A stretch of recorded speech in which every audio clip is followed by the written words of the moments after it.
மனிதன் கடவுளை வணங்குவதன் தத்துவம் என்ன? இதை பற்றி தான் இன்றைய சிந்தனை. மனிதனுக்கு அப்பாற்பட்டு இருக்கின்ற சக்தி 5 சக்தி. நிலம், நீர், நெருப்பு, காற்று, ஆகாயம். இந்த 5 சக்தியினையும் மனிதனுக்கு அப்பாற்பட்ட சக்தி என்கிறோம். இந்த 5 சக்தியினை மனிதன் வெல்ல முடியாது. அதனால் நம்ம மனித இனம் இந்த 5 சக்தியையும் வணங்குகின்றது. எப்படின்னா,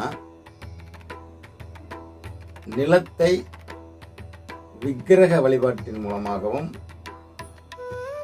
நீரை கலச நீர் மூலமாகவும், நெருப்பை கற்பூர ஆரத்தி வாயிலாகவும்,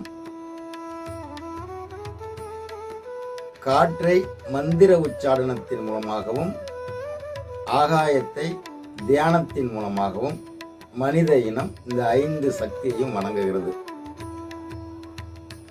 இப்போ ஒரு கோயில் கருவறையில் பார்த்தீங்கன்னா ஒரு விக்கிரகம் இருக்கு. அந்த விக்கிரகம் நிலத்தாலோ அல்லது நிலத்தில் உருவாக்கப்பட்ட பொருட்களாலோ செய்யப்பட்டது. அப்போ கோயிலில் இருக்கிற கருவறையில் இருக்கிற விக்கிரகத்தை நம்ம வணங்கும் போது எதை வணங்குறதா வெளிப்பாடுனா நிலத்தை வணங்குவதன் வெளிப்பாடு. நீரை எப்படி வணங்குறோம் அப்படின்னா,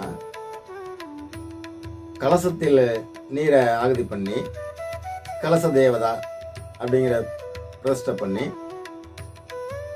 நம்ம நீரை வணங்குறோம்.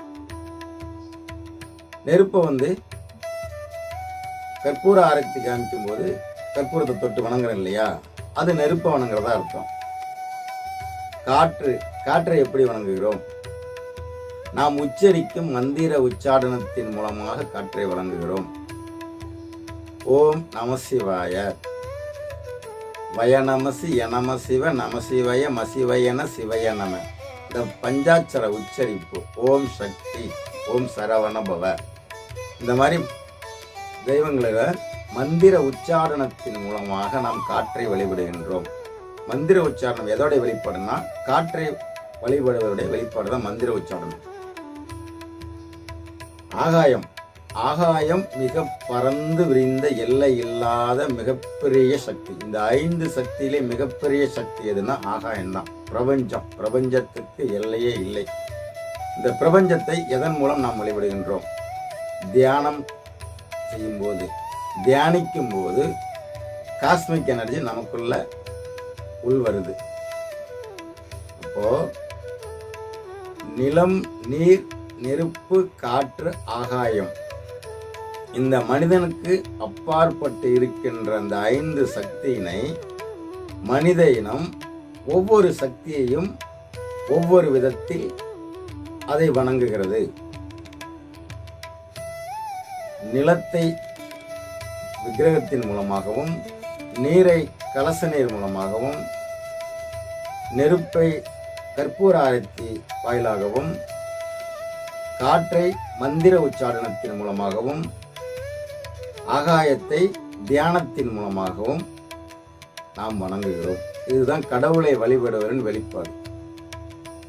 தத்துவமே இதுதான்.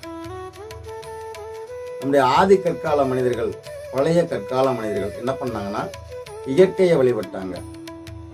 அடுத்து இடைக்கற்கால மனிதர்கள் சூரியனை, அதுக்கு அடுத்த மனிதர்கள் சிவனை, இப்படி வழியா ஆரம்ப காலத்திலிருந்து இயற்கையை வழிபட்டு வந்தாங்க. இப்போ நம்மளும் என்ன பண்றோம்னா இந்த 5 சக்தி இருக்கு இல்லையா, இந்த 5 சக்தியையும் ஒவ்வொரு விதத்தில் நாம் வழிபடுகின்றோம். இதுதான் கடவுளை வழிபடுவதன் தத்துவம்.